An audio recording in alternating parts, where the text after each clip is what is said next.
مذہبی جذبات کو ملک میں تشدد بھڑکانے کے لیے استعمال نہیں ہونا چاہیے۔ پاک فوج کے شعبہ تعلقات عامہ SPR کے مطابق فیلڈ مارشل سید عاصم الدین نے راولپنڈی میں اہل تشیع علماء سے ملاقات کی، جس میں انہوں نے قومی سلامتی اور بین الصوبائی ہم آہنگی پر تبادلہ خیال کیا۔ اس موقع پر فیلڈ مارشل نے کہا کہ اتحاد، رواداری اور قومی یکجہتی کے فروغ میں علماء کا کردار کلیدی ہے۔ غلط معلومات اور فرقہ وارانہ بیانیے کی روک تھام کے لیے علماء اپنا کردار ادا کریں۔ Chief of defence forces field marshal Asim Munir کا کہنا تھا کہ پاکستان میں تشدد کی اجازت نہیں دی جائے گی۔ مذہبی جذبات کو ملک میں تشدد بھڑکانے کے لیے استعمال نہیں ہونے چاہیے۔ انہوں نے مزید کہا کہ افغان طالبان اپنی سرزمین پاکستان کے خلاف دہشت گردی کے لیے استعمال ہونے سے روکے۔ پاکستان کے خلاف افغان سرزمین کا استعمال کسی صورت برداشت نہیں کیا جائے گا۔ دہشت گردوں اور ان کے ٹھکانوں جہاں کہیں بھی ہوئے نشانہ بنایا جائے گا۔ ISPR کے مطابق علماء کی جانب سے تشدد کی پرزور مذمت کرتے ہیں اور امن و استحکام کے لیے سیکیورٹی اداروں کی حمایت کا اعلان بھی کیا۔ ISPR کے مطابق آپریشن غضب الحق سے متعلق فیلڈ مارشل نے دہشت گردوں کے مکمل خاتمے کا عزم بھی کیا۔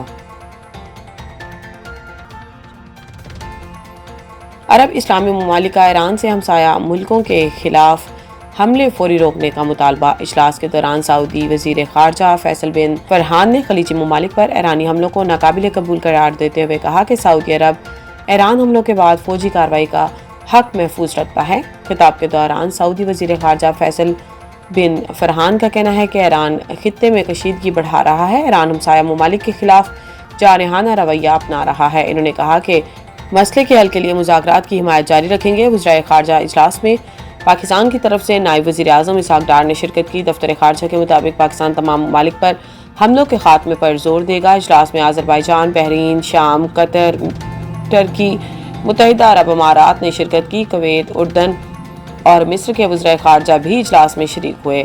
عرب اور اسلامی ممالک کے مشاورتی اجلاس کے اعلامیے میں خطے پر ایرانی حملوں کی پرزور مذمت کی گئی۔ اعلامیے کے مطابق ایران خلیجی ممالک کے سول انفراسٹرکچر کو نشانہ بنا رہا ہے۔ ایران ہوائی اڈوں، تیل تنصیبات، سفارت خانوں اور عوامی مقامات کو نشانہ بنا رہا ہے۔ یہ حملے کسی صورت جائز نہیں۔ اقوام متحدہ کے آرٹیکل 51 کے مطابق خلیجی ریاستوں کو دفاع کا حق حاصل ہے۔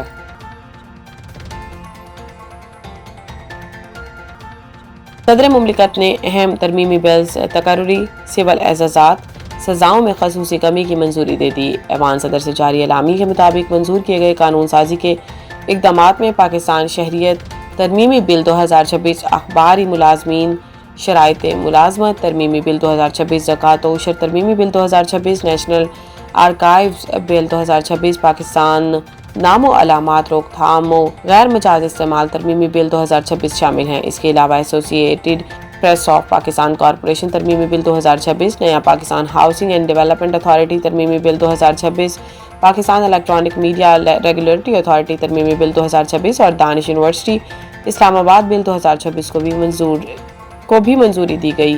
صدر مملکت نے بلوچستان کے کوٹہ کے تحت اعزاز اسلم ڈار کی بطور رکن federal public service commission FPSC تقرری کی بھی منظوری دے دی۔ پروفیسر سرور محمد خواجہ، راشد ملک اور زین العابدین احسن کو ان کی خدمات کے اطراف میں ستارہ امتیاز دینے کی بھی منظوری دی گئی۔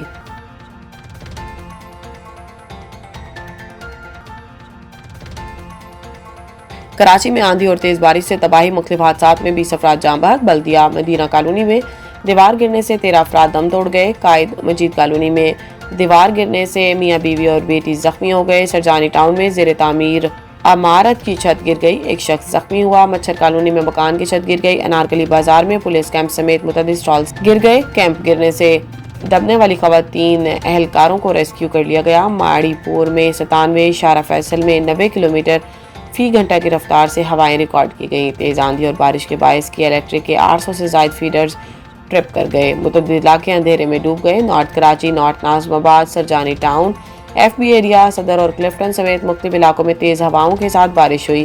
Kent railway colony, Delhi colony, Gulshan colony, Gulshan Jamal اور گارڈن میں بھی تیز ہواؤں کے ساتھ بارش ہوئی ہے۔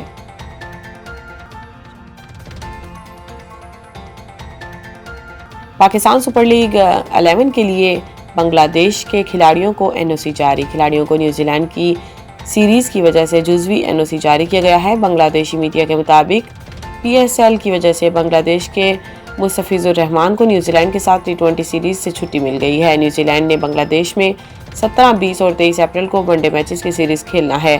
T20 میچز کی سیریز 27 اپریل، 29 اپریل اور